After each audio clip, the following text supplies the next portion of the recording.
Hi, welcome back to Joe Blogs. In today's episode, I want to talk to you about retirement and specifically how you can go about retiring early. Now, historically, the retirement age was set at 65 for men and 60 for women.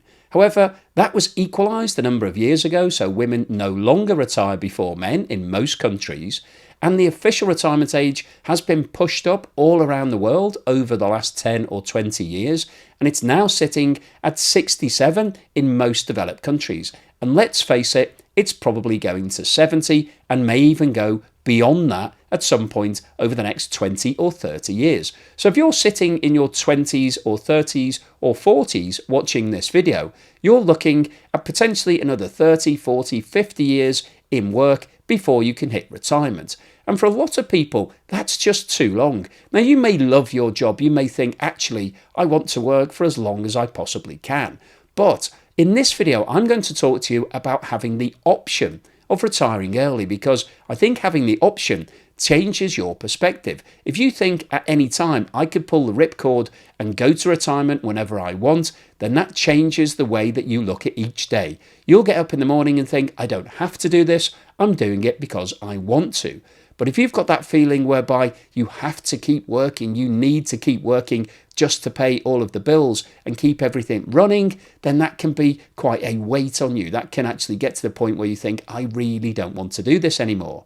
So in today's video, we'll go through the principles of how you can retire early. And you may have heard the phrase FIRE, which stands for Financial Independence, Retire Early. And this was a movement that came out of a book written by Vicki Robin and Joe Dominguez called Your Money or Your Life, whereby they talked about how you could retire early. And Joe Dominguez, I think, is a really interesting character because this was a guy who had a really well-paid job on Wall Street. He was a stock analyst, and he retired at the age of 31 with a pension pot at the time worth $100,000. Now, in today's money, that pension pot would have been worth around $850,000. So he had a decent chunk of change. However, the reason that he was comfortable to retire at the age of 31 was because of changes that he'd made to his lifestyle. And interestingly, from Joe Dominguez's point of view, he actually died of cancer aged 58. So if he hadn't have retired early, if he'd have waited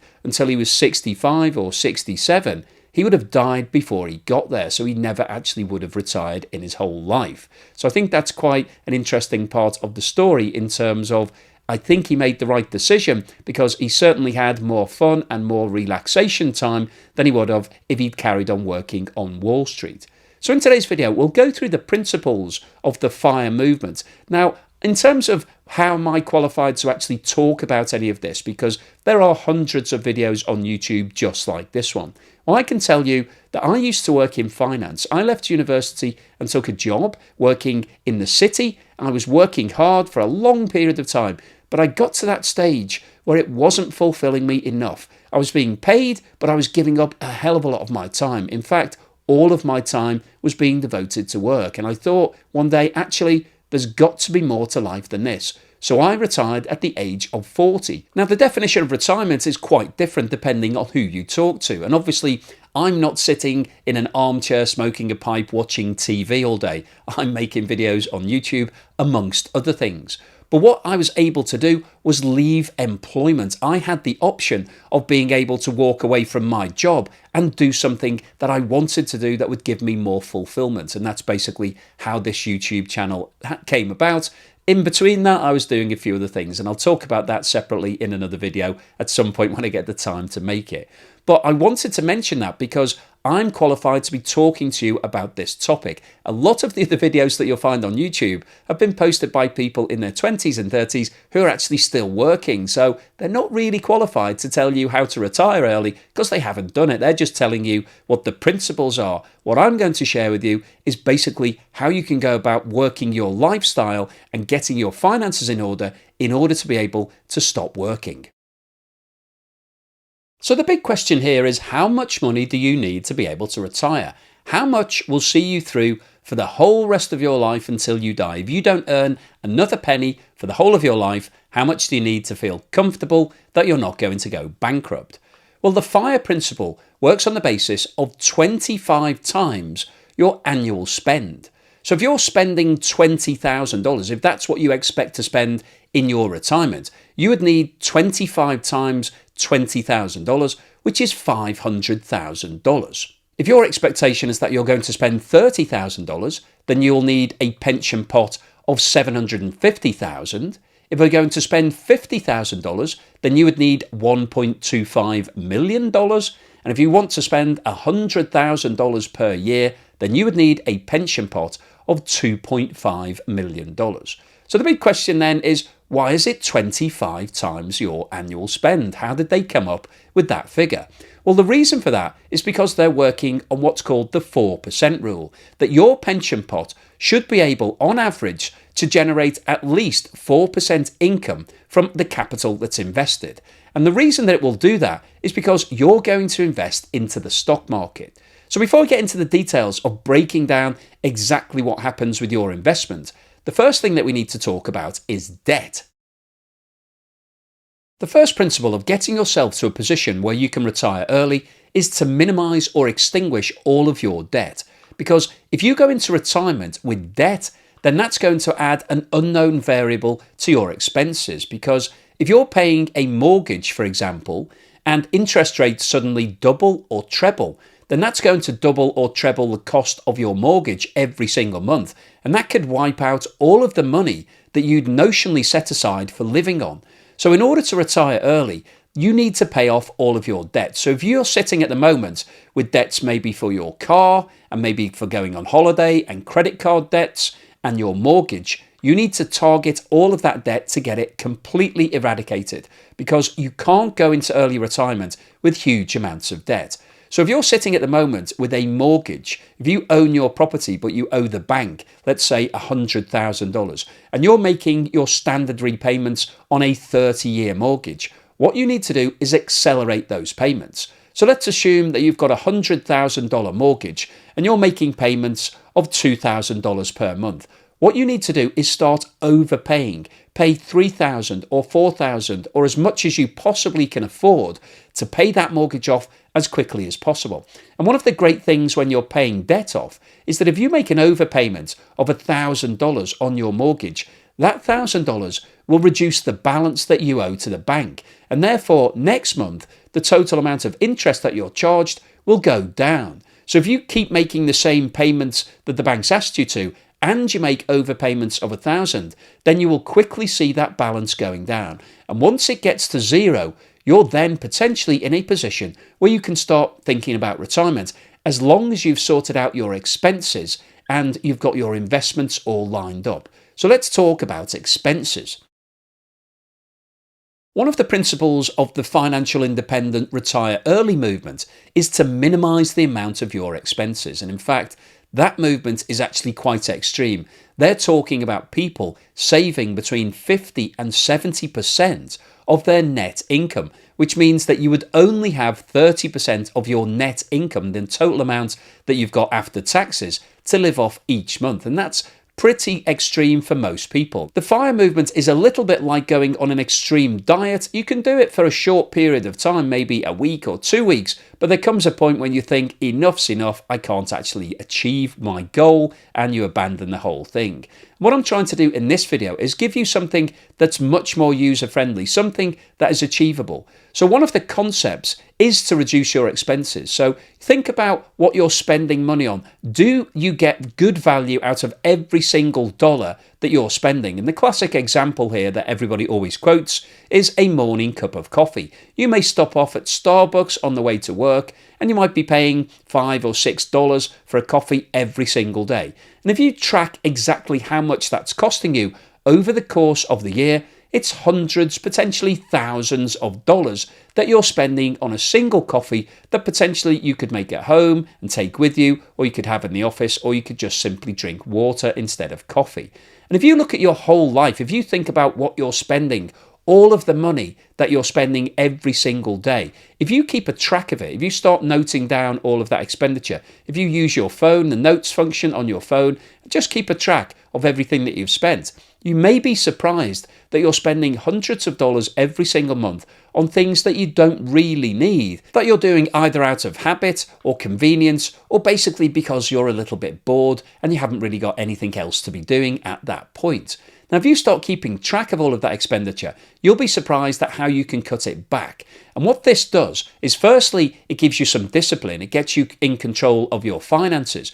But secondly, it also starts working towards what is the number that I need to be able to live off for the rest of my life. How much do I need in retirement every single year to have a happy existence? And what I'm not talking about is doing what the FIRE movement is suggesting and cutting down your expenses to the absolute bare minimum, living off a pittance and having a miserable time. Because what you don't want to do is stop working and then sit there thinking, I can't afford to do anything because I set my budget at $10,000 per year and that doesn't allow me to have a nice existence.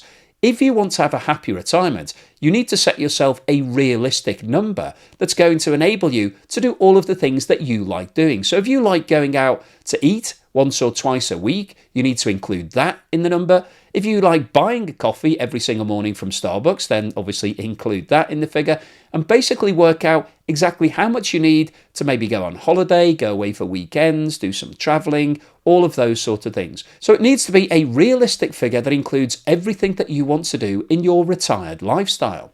And once you've done that, you're then working towards an achievable goal. So the first step here is really to look at all of your expenses, work out what you need and what you don't need, cut out all of the things that you don't need, and that enables you to then potentially start saving more on a regular basis. The next thing that you need to do in order to retire early is to start saving. You need to build up that pot that we talked about earlier in the video.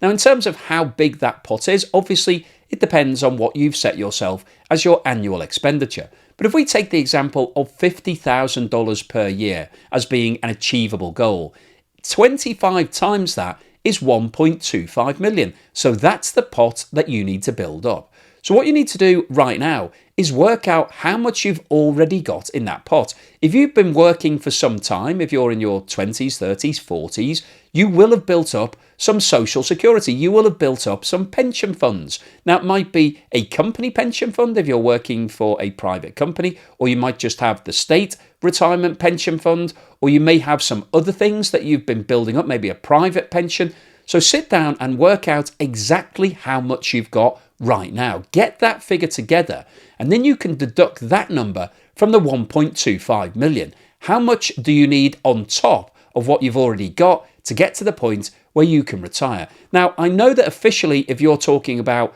official pension schemes, government pension schemes, or even private pension schemes, they will have rules and regulations in terms of when you can access that capital. And it might be at 55 or 60, or it could even be 67. So you won't have access to all of that money, but you don't need access to every single bit of it in order to retire now. What you do need, though, is a total pot, in this example, of 1.25 million. So you can now work out how much more you need in order to get to that 1.25 million in this example, and that's the number that you need to start saving. So we just talked about your expenses, how much money you can free up every single month in order to add to your retirement pot, and you need to start doing that right now. So move as much money as you can into your retirement funds, and then once you start doing that, you need to start investing it. Okay, so the final piece of the jigsaw in terms of being able to retire early is to invest the money. And the best place to invest it is the stock markets. This chart shows the historical compound annual growth rate for the S&P 500, which are 500 of some of the largest companies listed in the United States. And what this chart shows is that over the past 22 years, since 1992, the compound annual growth rate of the S&P 500 has been 10.48%. So if you'd invested $10,000 at the start of 1992, that single investment today would be worth over $250,000. And critically here, 10.5% is significantly above the 4% that's assumed by the FIRE movement in terms of how much you're taking out of your pension pot every single year. So basically, if you'd have invested your money over the long term in the S&P 500 and you were taking a 4% yield off your capital would actually have been growing significantly. So you wouldn't even be touching any of the principal itself. And that means that your net worth would have increased significantly over that period. Now, as you can see from this chart, over the past 22 years, there has been significant growth. But there have been some periods when the stock market has gone down, when we have a crash.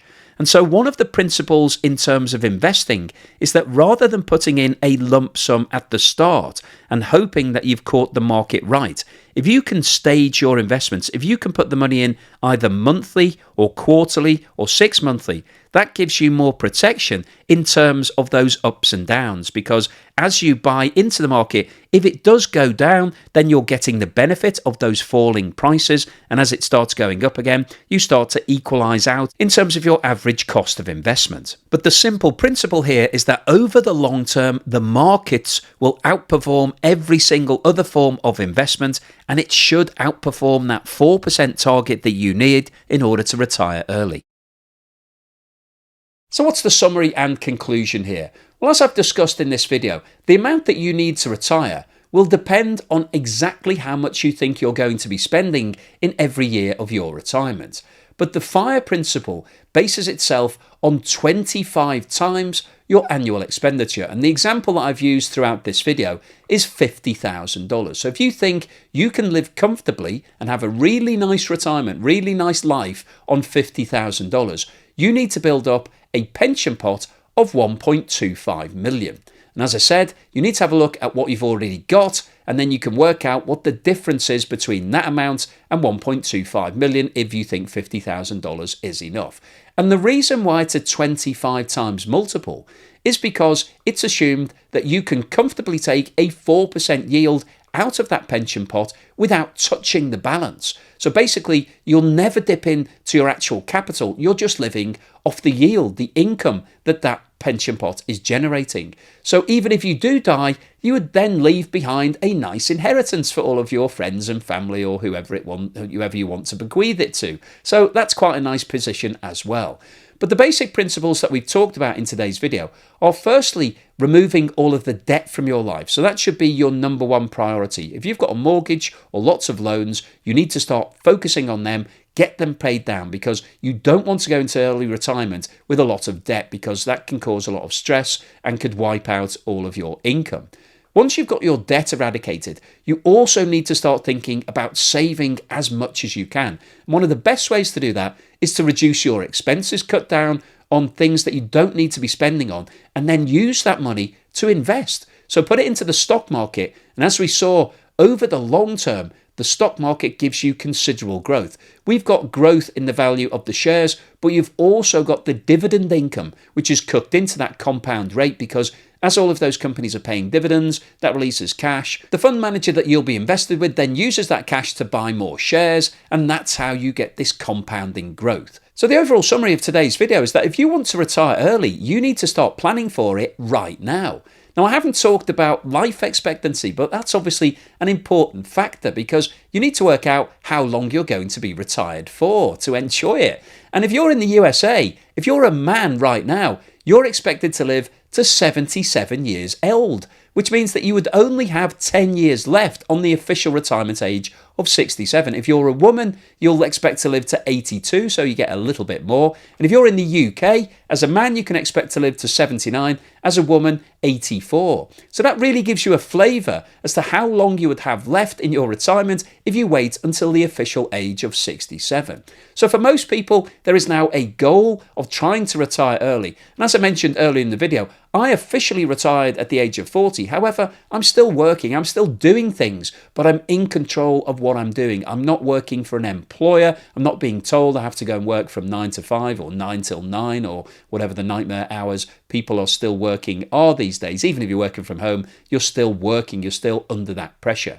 So in order to be in a position where you don't have that, you don't have a boss telling you what to do. You can actually dictate what you want to do each week. And if you want to work 24 hours a day, then you can do that, but you're doing it under your own conditions. It's your own volition that's causing you to do that. You're not being told you have to do it. If you want to get to that situation, if you want to be in control of your finances and the rest of your life, you need firstly to eradicate all of your debt, take out your debt, because that will prevent you from being able to retire. You then need to have a look at your expenses, get control of what you're spending, know what you like spending on and what you don't like, what you can cut back on, and then invest as much as you can. As much free cash as you have, put it into the stock markets, but drip feed it in. Don't put it all in on one day, because if you put it on the day before the crash comes, then you could be sitting underwater for a long period of time. It might take months or years to actually recover that situation. So drip feed your investment over a prolonged period of time to make sure that you're averaging out your cost. And then you can get to the point where you work out how much you think you need in retirement per year. Once you hit 25 times that number, then you're in a position where you can start thinking about retiring early. And as I said right at the start of this video, it doesn't mean you have to do it. You don't have to retire. You can carry on working until 67 or beyond if you want. But it's a really nice feeling to get to that point where you think, actually, I don't need to do this. I could retire if I wanted to. And then the decision is in your hands. So hopefully you've enjoyed today's video. You found it useful, informative, and thought-provoking. If you've liked what I've said, then please give me a thumbs up. Thank you for watching this video all the way through to the end. And here's something to put a smile on your face.